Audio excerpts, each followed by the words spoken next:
Peut-être qu'on devrait expliquer un petit peu ce que c'est un chou de poubelle. C'est un drôle de végétal qui est fait d'une matière spéciale et c'est le plastique erratique. C'est avec ça que je travaille depuis quelques années. Et donc ce sont les rebuts de nos sociétés et plus particulièrement le plastique qui traîne dans la rue ou qui traîne dans nos ménages et dont on ne se rend pas très bien compte la montagne de saleté que ça fait finalement dans les océans. Ouais. Donc de là est né un projet dans nos ménages et dont on ne se rend pas très bien compte la montagne de saleté que ça fait finalement dans les océans. Donc de là est né un projet que j'ai intitulé Chou de poubelle parce que là il y a une technique de crochet qui fait que on tourne en rond, et ça prend finalement la forme qui ressemble un tout petit peu à un chou. Et en variante de chou de Bruxelles, nous avons appelé ça chou de poubelle. C'est donc ça, c'est chou de poubelle. C'est vrai qu'on voit tout le plastique, les plastiques qui traînent autour de nous, dans la rue, tous les plastiques qu'on nous donne à chaque fois qu'on va dans un magasin. Et que devient tout ce plastique finalement? Donc c'est une très belle question que tu viens poser ici. C'est d'ailleurs comme ça que nous avons commencé le workshop avec une série de photos des oiseaux qui se sont asphyxiés en fait en mangeant de la matière de ce qu'on appelle les îles de plastique et qui sont des énormes surfaces où le plastique tourbillonne dans les océans. Et voilà, c'est d'une étendue de kilomètres carrés et d'une profondeur de 50 mètres où il y a un afflux de tout ce plastique amené par les courants et qui est vraiment un danger pour les animaux et aussi indirectement pour les êtres humains. Pour la planète. Un sac de plastique, un bête sac de plastique dure 500 ans avant de se décomposer en éléments microscopiques et il est mélangé avec le plancton, avec ce que mange le poisson. Il entre dans la chaîne alimentaire.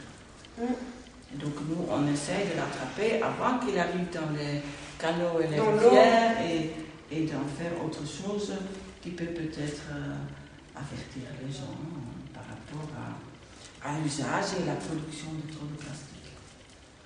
Ouais. Parce que est-ce qu'on a vraiment besoin de tout ça? On peut souvent se le demander en achetant le xème objet peut-être. Ouais. Pas toujours nécessaire. Et comme tu dis, en fait, tous ces plastiques qui traînent, tous ces déchets passent par l'eau. Et donc après, toute l'eau est contaminée et c'est là qu'on retrouve des endroits où il y a plein de plastiques erratiques qui s'accrochent. Et donc c'est pour ça que toutes ces jolis choux de poubelle qu'on a réalisés, on a décidé avec Tos de l'accrocher quelque part dans le quartier et que tu as pensé à l'accrocher à une gouttière. En principe, j'aime l'idée du projet, c'est que ça s'installe le long du canal Bruxelles-Charleroi parce que ça c'est quand même une voie de transportation de tout ce plastique, entre autres. Mais ici c'était important pour les participants que ça reste un peu près de chez elles dans le quartier. Alors on a pensé à la gouttière, c'est quand même un transporteur d'eau aussi, donc on va utiliser cette gouttière pour faire grimper nos choux.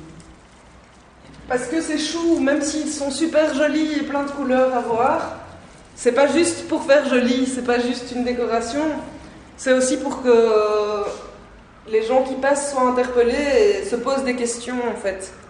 On veut pas juste faire du beau pour faire du beau, mais plutôt que les gens se demandent tiens, pourquoi ces choux en plastique, pourquoi?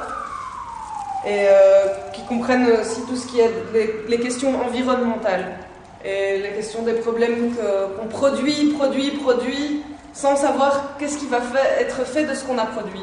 Qu'est-ce que tout ce qu'on a produit va devenir. Et donc c'est un problème de société en général qui concerne tout le monde. Voilà.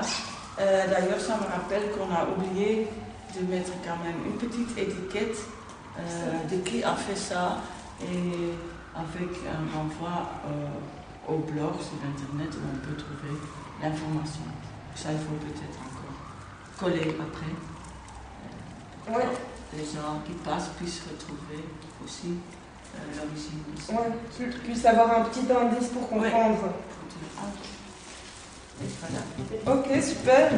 Et peut-être bien aussi de dire que nous ne sommes pas les seuls, qu'il y a beaucoup de gens qui s'occupent de cette problématique et qui plaident pour soit un plastic stop ou bien pour réduire le nombre de produits en plastique, d'arrêter la libre distribution de beaucoup de sacs encore dans les magasins de vêtements, etc. Donc, on n'est pas les seuls. Super. Et sinon, encore pour la prochaine, parce qu'on peut continuer encore. Hein? ouais. Attention, ça pousse.